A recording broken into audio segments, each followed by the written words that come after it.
Hello guys, welcome back to your channel slick bus. आज हम जानेंगे सीएमए कैसा कोर्स होता है और क्या होता है और कैसे कर सकते हैं। Fees A to Z CMA के बारे में सारे डिटेल। सबसे पहले तो आपको पता होना चाहिए सीएमए क्या है। सीएमए है कॉस्ट एंड मैनेजमेंट अकाउंटिंग, जो कि मतलब आजकल बहुत ही ज़्यादा पॉपुलर है। सीए, सीएमए और सीएस ये तीनों इक्वल होते हैं, आपको पता है ये चीज़ सैलरी के मामले में। तो इसकी सबसे पहले तो हम डाल देते हैं एलिजिबिलिटी क्राइटेरिया क्या है। तो इसमें आपको आप कॉमर्स से होना ज़रूरी है। दूसरी चीज़, आपको इसमें एंटर आप तभी कर सकते हैं, आप या तो आफ्टर 12th कर सकते हैं या आप ग्रेजुएशन के बाद भी डायरेक्ट इसमें एंटर कर सकते हैं। पर एक फ़ायदा है, अगर आप 12th के बाद करते हैं तो आपको जो फाउंडेशन होता है वो ग्रेजुएशन के बाद नहीं देना होता है। तो इसका काम कहाँ होता है? इसका काम होता है मैन्युफैक्चरिंग कंपनीज़ में। जितनी भी मैन्युफैक्चरिंग कंपनीज़ है तो वहाँ पर इसका काम होता है। और इसकी गवर्नमेंट जॉब भी बहुत सारी होती है, जैसे कि पीएसयू, भेल, सेल एक्सेट्रा, मतलब बहुत सारे हैं। इसकी भी मैन्युफैक्चरिंग कंपनी में गवर्नमेंट जॉब के तौर में आप काम कर सकते हैं। और इसकी हम कुछ जॉब्स की बात कर लें तो प्राइवेट सेक्टर में भी होती है। कॉस्ट मैनेजमेंट अकाउंटेंट इसका एक जॉब होती है जो कि मतलब अच्छी जॉब है और इसकी सैलरी भी अच्छी है। और होती है फाइनेंस मैनेजमेंट, इंटरनल एनालिसिस और सीएफओ। पर ये सीएफओ आप तभी बनेंगे जब आप पे बहुत 10 साल का या थोड़ा ज़्यादा साल का एक्सपीरियंस होगा, उसके बाद ये आप सीएफओ बन सकते हैं। इसके बाद हम जानते हैं सैलरी की। फ्रेशर की सैलरी कितनी होती है, मिड लेवल एक्सपीरियंस के बाद ये कितनी सैलरी होती है। तो सैलरी की बात करें तो सबसे पहले फ्रेशर की सैलरी होती है 6 to 10 लाख पर एनम आपकी।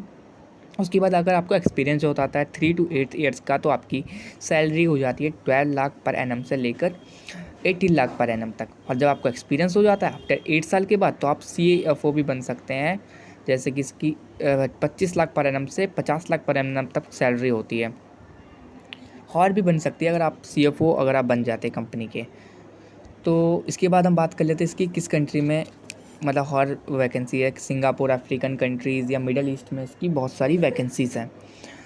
तो उसके बाद हम जानते हैं कि इसमें कितने सब्जेक्ट्स होते हैं, फ़ीस क्या होती है, अभी बहुत चीज़ें जाननी है। तो सबसे पहले इसके लेवल जान लेते हैं। इसमें 3 लेवल होते हैं। सबसे पहला लेवल होता है सीएमए फाउंडेशन का, और ये आप 12th की बात करेंगे तो आपको करना पड़ेगा, पर ग्रेजुएशन के बाद आपको इसकी ज़रूरत नहीं है। बात कर लेते हैं सेकेंड लेवल की, तो ये है सीएमए इंटरमीडिएट। ये सीएमए फाउंडेशन के बाद होता है। अगर आप ग्रेजुएशन की बात कर रहे हैं तो आपको सीएमए फाउंडेशन की जगह सीधा डायरेक्ट आपको सीएमए इंटरमीडिएट में एंट्री मिल जाएगी। इसके बाद तीसरा होता है सीएमए फाइनल।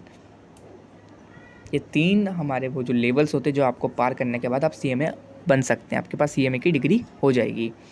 उसके बाद बात कर लेते हैं सीएमए की फ़ीस की, कितने आपको इसमें फ़ीस लगती है। तो ये याद रखना, आपको other than cost book, coaching, training, इन सबसे अदर देन है। सबसे पहले फाउंडेशन की फ़ीस की बात करें तो ये आपकी 6000 है, और इंटरमीडिएट की फ़ीस अबाउट 23,000 जाती है, और फाइनल की 28,000 तक जाती है। और ये अदर देन मैंने बता दिया आपको, बुक्स की, कोचिंग की, ट्रेनिंग की, इन सबसे अलग देन फ़ीस है। उसके बाद हम जान लेते हैं कि कितने सब्जेक्ट्स होते हैं इसके। तो यहाँ पर मैं बता देता हूँ आपको सब्जेक्ट्स आपके सीएमए फाउंडेशन में आपके 4 होते हैं, सीएमए इंटरमीडिएट में भी 8 होते हैं, और सीएमए फाइनल में भी आपके 8 सब्जेक्ट्स होते हैं, जिससे पढ़ के आप क्लियर कर सकते हैं। उसके बाद हम बात कर लेते हैं कि एग्ज़ाम आपका कैसे पैटर्न में होता है। तो ऑफलाइन ऑनलाइन दोनों एग्ज़ाम होता है, और इसमें मतलब पासिंग वैसे एटलीस्ट मिनिमम 40% होता है, पर 50% सही रहता है मतलब लाना मार्क्स के लिए। तो इसमें पासिंग के लिए ये मार्क्स हैं।